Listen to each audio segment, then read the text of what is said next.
So I've gotten a lot of requests to make videos about antique dolls. Now, my channel has thousands of videos, and when I first actually did a video about this doll on YouTube, it was many, many years ago when I only probably had maybe 10 subscribers. So I'm going to actually repost another video of the same doll that I once actually showed before on my YouTube channel, tell you the history of it, who made it, and the whole story behind this particular doll. Now, this is an antique German doll made by Kessner. It's their 171 mold.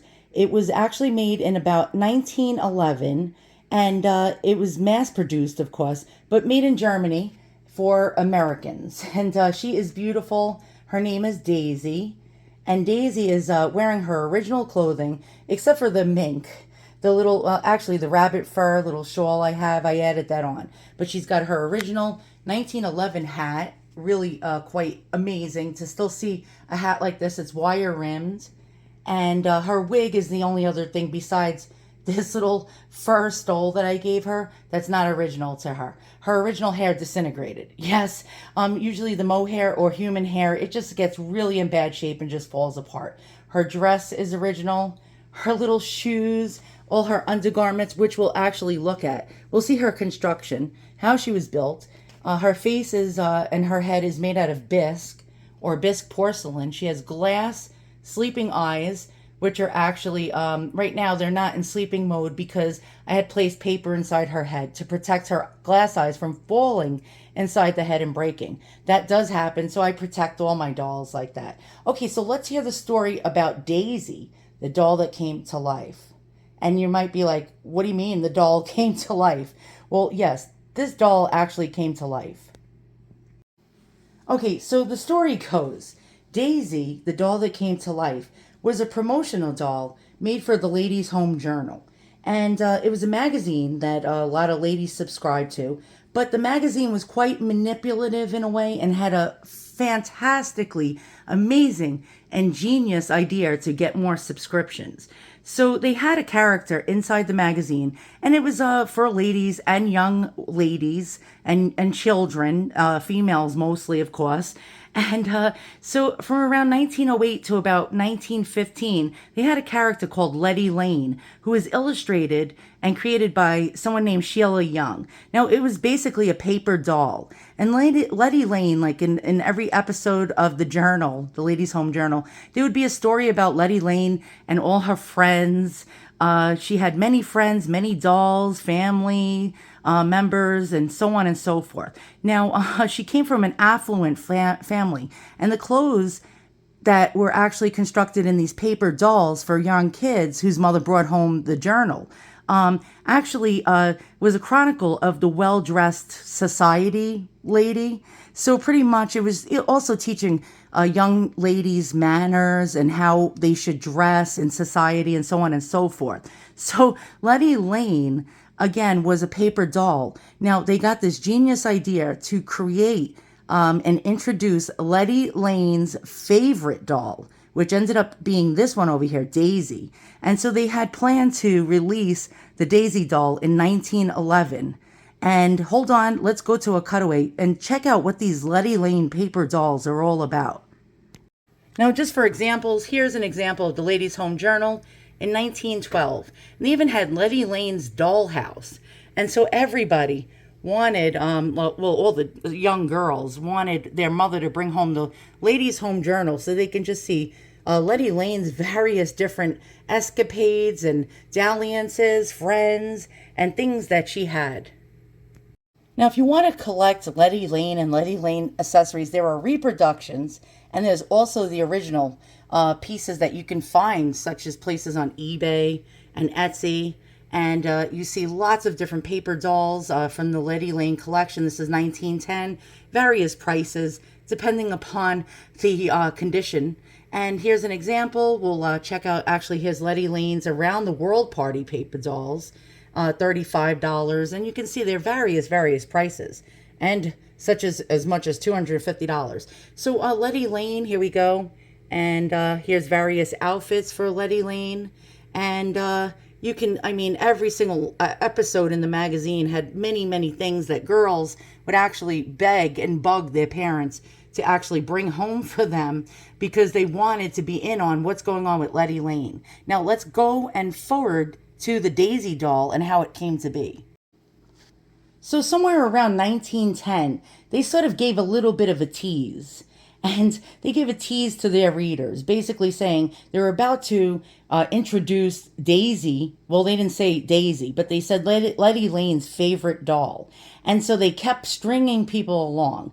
And especially the young readers saying, oh, she's about to be introduced any day now. And then the day came where she was advertised as Daisy. And Daisy came forward, and basically how it worked was they told children to ask their mothers to subscribe to the Ladies' Home Journal. Pretty much it was a marketing ploy, and it was genius. So, for example, they said you can actually get your own Daisy doll and not have to pay 1 cent for it. But wait, there's sort of a catch. And so their marketing ploy was to have each and every one of these kids that wanted their own Daisy doll to ask and bug their mothers, their sisters, their neighbors, their cousins, their aunts, everybody to actually subscribe to the Ladies' Home Journal. So you can get this doll for not 1 penny. You can get it for free of charge, but only if you sold 3 one-year subscriptions of Ladies' Home Journal. That's right. If you got your mother or you bugged your neighbor to get a 1-year subscription to Ladies' Home Journal, you can get Daisy for free. And the messed up part was it couldn't be former subscribers or current subscribers to the magazine. It had to be brand new subscriptions.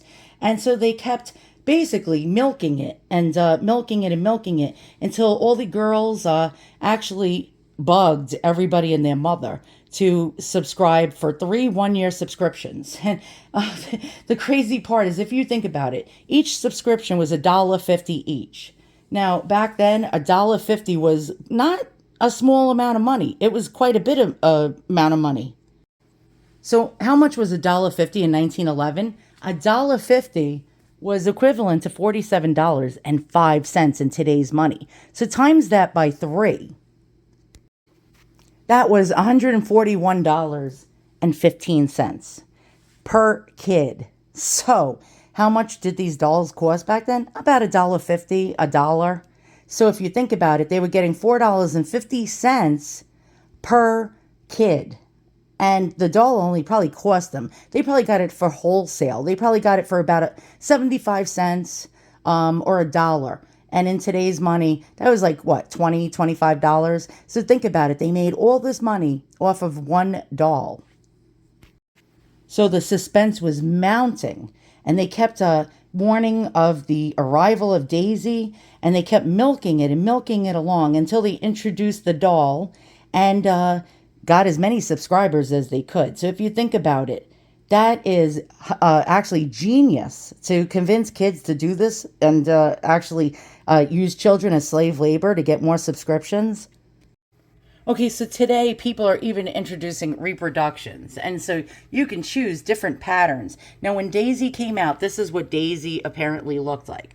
She was blonde. She had curls. She had blue eyes, and yes, very, very, very blue eyes. And she had white pearly teeth with very, very pale skin with rose pink tinted cheeks. And so here's the very various different patterns that you can actually get to actually make your own outfits for Daisy. Now, apparently, I think these were given away with every doll. And apparently they were probably, and I don't know for sure, but they were probably even placed in the Ladies' Home Journal as well. So you can actually see the different dresses that she would have had. And let's continue to look at the different outfits. Here we go. She even had a bridal outfit, including her honeymoon wear. Really quite cool. And she had many, many, many different beautiful outfits, including accessories. And I'm sorry, I'm filming my computer screen. And here's another outfit and several more to go with that, with different hats, her shoes, and so on and so forth. Really quite interesting. And wait, there's more. So as you can see, the Ladies' Home Journal is actually genius with what they did. Let's try to zoom in if we can see. But of course, I'm filming my computer screen, and it's going to look sort of yucky. So when she originally came out, this is what she looked like in the magazine, top left over here, 1911. This is what she would have originally looked like, and that's actually really quite interesting. Now, Daisy came and was made by two different manufacturers, and it's very hard to tell the difference because to most people who don't really collect dolls, you wouldn't be able to tell which one is which. But the one on the left is made by Kestner, and the one on the right is also made in Germany by another company by the name of Simon Halbig Heinrich Handwerk. And so you can't really tell the difference between the two. But these two have their original wigs. Both of them were Daisy. But let's find out which one came first. Was it Simon and Halbig Heinrich Handwerk, or was it actually Kestner? So it was Kestner. Kestner in Germany, who, by the way, was known to make the most beautiful, high quality German dolls. Also, Simon and Halbig as well really made beautiful, high quality dolls consistently. Now, there was a lot of different German doll makers that made dolls that consistently did not put an output of high quality dolls. Some varied. Some were painted very, very well. Some were painted sort of shoddily, and the quality control wasn't so good. But with Kestner and Simon and Halbig, those two companies, the quality control was very, very well done. Now, at first, Ladies' Home Journal actually commissioned Kestner in Germany to make 5,000 of these Daisy dolls. By the way, Daisy is 18 inches tall. Only a actual original real Daisy doll is 18 inches tall. So if you get a Kestner and it's marked 171 on the back of their head and it's not 18 inches tall, it is not Daisy. And so there are a lot of different 171 Kestner dolls out there, but she has to be 18 inches tall and have real hair eyelashes.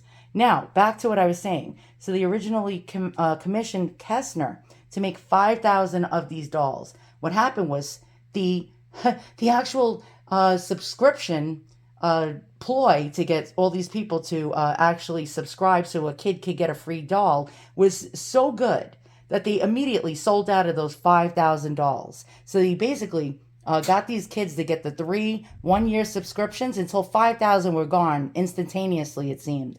And then they were in trouble. They contacted Kestner, and they said to Kestner, hey, look, you got to get us about another 25,000 more dolls. And Kestner said, basically wrote them back and said, not possible. You're going to have to wait a while, because if we're going to make a good product, we can't hastily rush these dolls out in enough time for you.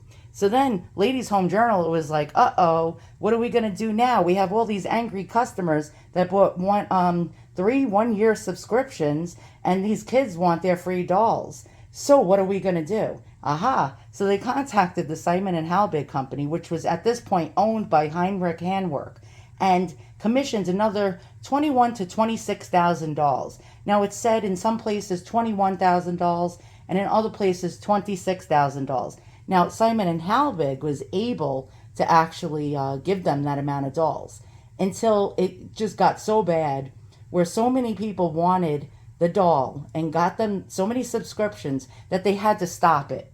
They could no longer actually continue to do this because there was not enough output in Germany to make that many dolls for them. So there you go. There's our example of Daisy. Now, how do you know if you have a Daisy doll? Okay, let's go over that.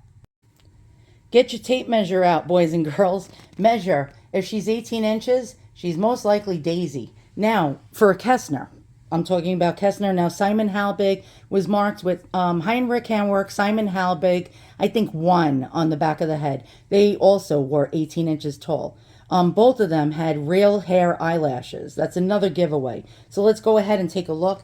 Now, the Kestner ones are much more rarer than the Simon Halbig, Heinrich Handwerk versions because less of these were made. This was the first original 1911 Daisy. Now, the real hair eyelashes. Let's get in there close and take a look. Now, if you notice, the upper eyelids are not painted like this, and you don't see hair. It doesn't mean it's not Daisy. Generally, the hair actually disintegrates. It was made out of generally like mohair or human hair, and it just actually disintegrates until you no longer see lashes. And then the upper eyelids do not have actually anything painted on it. There you go. Now also, Daisy would have a marking of 171 on the back of the head. So we're going to take this wig off. She would have had something called a pate on the top of her head that would cover this opening, but that's long gone. So it's not damaged in any way. Now, why do I have paper in her head? I told you earlier, these are sleeping eyes, meaning that when you lay the doll back, the eyes go into a sleep motion, and then you'll just see eyelids. And then when you place the doll in an upright position, the eyes pop open. I don't want it to do that anymore because they fall inside the head and break. We don't want any mishaps with our Daisy over here. Okay, so we're going to turn Daisy around. We're going to look for the marking. And, okay, this one is marked 171, 6.5, and a B and a half or something like that on the side. We know we definitely have Daisy. She's 18 inches tall. She's got blue glass eyes. Now, Kestner made brown-eyed dolls as well. She had real hair lashes at one time. She has the open mouth with the pearly teeth and the rosy cheeks and the very, very pale skin. Now, originally, this is what her wig would have looked like. This is actually a Daisy replica wig. Her original hair, as you can see, is long gone. This is the remnants of it, and you can see it was blonde. All right, the dress and the clothes and the body. Now, all Daisy dolls were ball jointed. They had composition, ball jointed bodies. Now, Kestner and Simon & Halbig also made dolls with bisque heads, but the shoulder head in one piece and the rest of the body with bisque hands and a leather body. And this is their ball jointed version. So the head swivels. I'm not going to do that because I don't want to break her. And her body actually is posable. So you can move her arms, articulated in all different positions. Her hands, look, listen to the squeak. Her legs would bend. She could be placed in a seated position. She can be placed in many positions. I'll try to tilt the head for you. And I really don't like doing this. But let's go ahead, actually. Yeah, you see, I'm like squeezing it, and I don't like molesting molesting. What a word I use. You know what I mean? I don't like bothering these dolls. But let's go ahead and try to move her head a little. There we go. And you can see, like, look how cool that is. It's like very articulated. I took her hat off. Now her clothes generally are really, really in great shape. These are antique. You can definitely tell. This was probably made from the original pattern. I added this little fur stole. And here we go. So let's take a look at her clothing. So it may have came from one of the Ladies' Home Journal panels and was handmade by one of the kids' mothers. Or the girl herself. Now this has little hook closures. You can see the feather stitching. This is definitely an antique dress. If you look underneath the dress, she has her original little undergarments that were probably handmade just for her. And a lot of times these dolls would just come with one thing only, and it would be called a chemise, which is like a little full length slip that would go under them. But this one has a little slip here. Look at that, made out of flannel with this beautiful, beautiful embroidery. She has pantaloons, what appears to be possibly replacement shoes. I don't know. I think the shoes look old to me, but it's hard to tell. Now, if these are her real shoes, these are actually in really good condition. Some of them came with little buckles on them.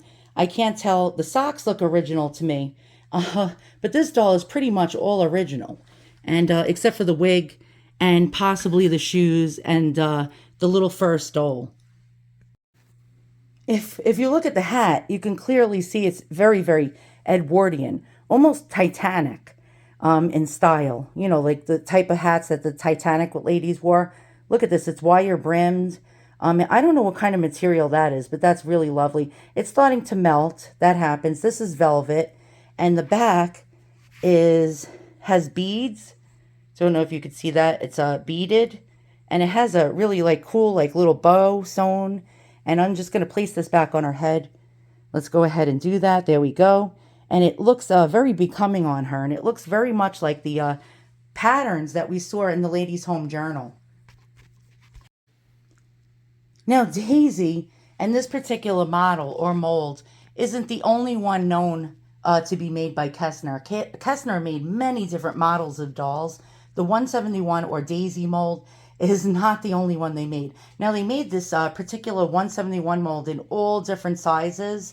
like I said, from teeny tiny little miniature ones to this 18-inch size, all the way up to like 32 inches, maybe 34 inches tall. The 18-inch is only known as the real Daisy. Now, what are the values of these dolls now? Well, especially with original clothing, original undergarments, this original really cool 1911 hat. I'm gonna guess about 800 to $1,500. It just depends on how much somebody wants it. Now, if you have a Daisy doll or you come across one, make sure you take the wig off and inspect the head. If the head has any hairline cracks, chips, or any damage to the bisque, you can say goodbye to value. The value will go down as much as 50 to 70%. It's all in the head, they say. And so the condition of the head is actually the most important part of the doll. Now, the body can be a little scratched, a little scraped. As long as it's articulated and it's all together, it should be okay. Now, generally, you got to worry about these old bisque head dolls. You got to keep them away from like clumsy fools in your house that can knock them over. I keep my Daisy in my china closet so nobody can knock her over and break her. As a matter of fact, if I didn't, she probably still wouldn't be here because we have a lot of clumsy oafs in this house. So I hope you learned something. Now, the Heinrich Henrich Simon Halbig one isn't worth as much, but if you do find one and it's 18 inches, it'll probably go for $600 to $900 with an original dress, original clothing and hat, perhaps. Now, since the wig is missing, it doesn't really hurt the value, even though I got a replica one. The replica looks exactly like hers would have looked in 1911, and it actually doesn't hurt the value. A lot of antique dolls' wigs go missing, and they have to be replaced. But since it's replaced with such a high-quality mohair version that's identical to the original she would have worn, it's actually keeping her and maintaining her value at that price I mentioned. So I hope you learned something. If you think about it, the Ladies' Home Journal were geniuses, absolute geniuses, and how they actually ended up getting over $4 million. Yes, it was $4,307,000 and change worth of subscriptions. They ended up getting 90 something thousand new subscribers to their magazine over a doll that probably cost them nowhere more than $20 to maybe $30, possibly less, because Kestner was giving it to them at the wholesale price undressed. And then the children furnished the clothing for the doll themselves with the patterns that were in the magazine. If the doll came fully dressed from the Kestner factory, it would have cost them more money. So this was genius. They figured out a marketing ploy to get children to bug their parents and their friends and their family to give a company more money. So thanks for watching. Hope I'll see you guys all soon. And if you want more doll videos, tell me, and I'll make them for you. So long.